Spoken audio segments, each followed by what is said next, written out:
देखिए, कांग्रेस की कमान भले ही राहुल गांधी के हाथ में ना हो, लेकिन पार्टी पर उनका असर किसी से छिपा भी नहीं है।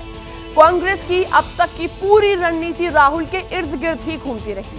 अब ऐसे में राहुल का चुनाव मैदान से बाहर रहना कांग्रेस के इलेक्शन वाला इक्वेशन बिगाड़ सकता है। अब सवाल ऐसा है कि कांग्रेस के पास आखिर विकल्प क्या है? क्या कांग्रेस राहुल की कमी दूर करने के लिए प्रियंका को मैदान में उतारेगी? प्रियंका गांधी कांग्रेस की महासचिव जरूर है, लेकिन उन्होंने अभी तक कोई चुनाव नहीं लड़ा है।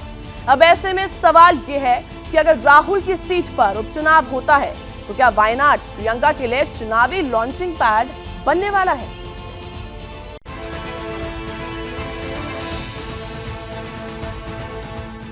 दोपहर 2:07 पर जैसे ही राहुल गांधी को अयोग्य ठहराने वाला लोकसभा सेक्रेटेरिएट का ये नोटिफिकेशन सर्कुलेट हुआ, उसके ठीक 20 मिनट बाद राहुल की बहन और कांग्रेस की महासचिव प्रियंका गांधी वाड्रा का ये ट्वीट सुर्खियां बनने लगा। प्रियंका गांधी ने नीरव मोदी, मेहुल चोकसी और ललित मोदी का नाम लिया, घोटालों का जिक्र किया और लिखा, जिन लोगों ने देश का पैसा लूटा, बीजेपी उनके बचाव में क्यों उतरी है, जांच से क्यों भाग रही है, जो लोग इस पर सवाल उठा रहे हैं उन पर मुकदमे लादे जाते हैं, क्या बीजेपी भ्रष्टाचारियों का समर्थन करती है? सवाल बीजेपी से था, लेकिन इस एक सवाल से प्रियंका गांधी ने कांग्रेस पार्टी के अंदर बड़ा मैसेज देने की कोशिश की। मैसेज ये कि कांग्रेस पार्टी अब पहले से और ज्यादा मजबूत है और यही वजह है कि आमतौर पर शब्दों की मर्यादा रखने वाली प्रियंका गांधी के तेवर तल्ख दिखे। अंदाज बेहद आक्रामक था। बाकायदा पीएम मोदी को टैग करते हुए लिखा, आप मेरे परिवार को परिवारवादी कहते हैं, जान लीजिए इस परिवार ने भारत के लोकतंत्र को अपने खून से सींचा, जिसे आप खत्म करने में लगे हैं। इस परिवार ने भारत की जनता की आवाज बुलंद की और पुश्तों से सच्चाई की लड़ाई लड़ी।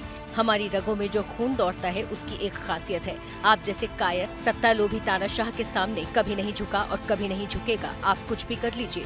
मोदी जी क्या क्या नहीं बोले, सोनिया गांधी जी, राहुल गांधी जी को सदन में उन्होंने बोला कि चंद लोग आज जवाहरलाल नेहरू सर ने लगाने को भी शर्मा। राहुल गांधी कभी डरने वाले नहीं है, हम लड़ते रहेंगे, पूरा पार्टी उनके साथ खड़ा है और हर जगह हम मुहिम शुरू करेंगे। कांग्रेस पार्टी और प्रियंका गांधी की बौखलाहट एक तरफ है, लेकिन सवाल गांधी परिवार के सियासी भविष्य का है। राहुल जब संसद में एक्टिव नहीं रहेंगे तो फिर उनके बदले गांधी परिवार का प्रतिनिधित्व कौन करेगा?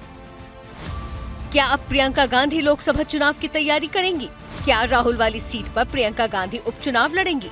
सबसे बड़ा सवाल, क्या 2024 का चुनाव अब प्रियंका गांधी वर्सेस नरेंद्र मोदी होने वाला है?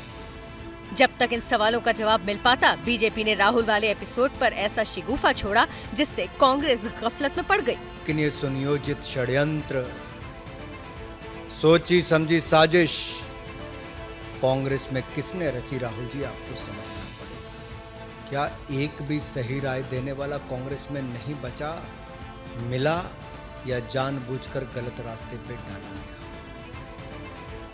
ये छुटकारा कौन पाना चाहता था?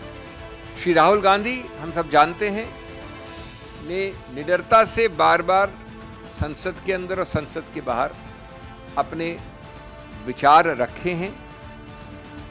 वो आज उसकी कीमत चुका रहे हैं, क्योंकि उनके सवाल, उनके वक्तव्य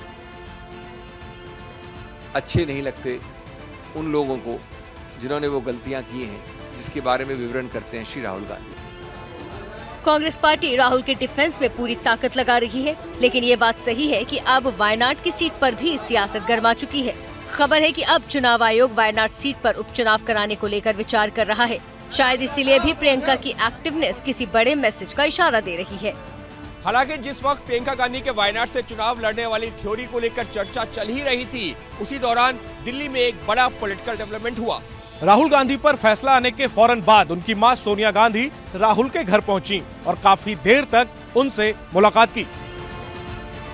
इस मीटिंग में सोनिया और राहुल के बीच क्या बात हुई, इसे लेकर डिटेल सामने नहीं आई, लेकिन इतना जरूर है कि राहुल की भारत जोड़ो यात्रा के बाद से सोनिया अब राजनीति में उस तरह सक्रिय नहीं दिख रही जैसे पहले दिखती रही। ऐसा लगता है कि अब वो प्रियंका और राहुल के भरोसे हैं और इसकी तस्दीक उनका वो बयान भी करता है जो कुछ दिन पहले उन्होंने कांग्रेस के रायपुर अधिवेशन में दिया था। In 2004 and 2009, along with the able leadership of Dr. Manmohan Singh ji, gave me personal satisfaction.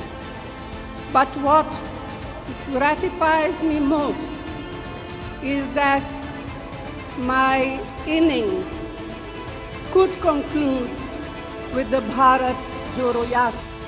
हालांकि इस बयान के बाद कांग्रेस नेताओं की तरफ से क्लैरिफिकेशन आया था कि सोनिया गांधी ने रिटायरमेंट वाली कोई बात नहीं की, मगर कांग्रेस पार्टी में मैसेज फ्लोट होने लगा कि 2023 के चुनाव में सोनिया की जगह प्रियंका गांधी रायबरेली का गढ़ संभाल सकती हैं। मगर अब जिस तरह के हालात बने हैं उससे तो लगता है कि प्रियंका को फुल फ्लेज्ड तौर पर रायबरेली जाने से पहले वायनाड में स्टॉप गैप अरेंजमेंट के तौर पर जाना पड़ सकता है। जैसे ही घड़ी का काटा दोपहर 2:30 पे आए, बबीता जी का दिल सास बहू साजिश के लिए मचल जाए। और ये है इनकी बहू, पूरे दिन ऑफिस की टेंशन हो जाए गॉन जब ये करें अपना फेवरेट शो फ्री टाइम पे ऑन। इनकी तरह आप भी देखिए अपना फेवरेट शो अपने टाइम पर और डाउनलोड कीजिए एबीपी लाइव ऐप अपने स्मार्ट टीवी पर।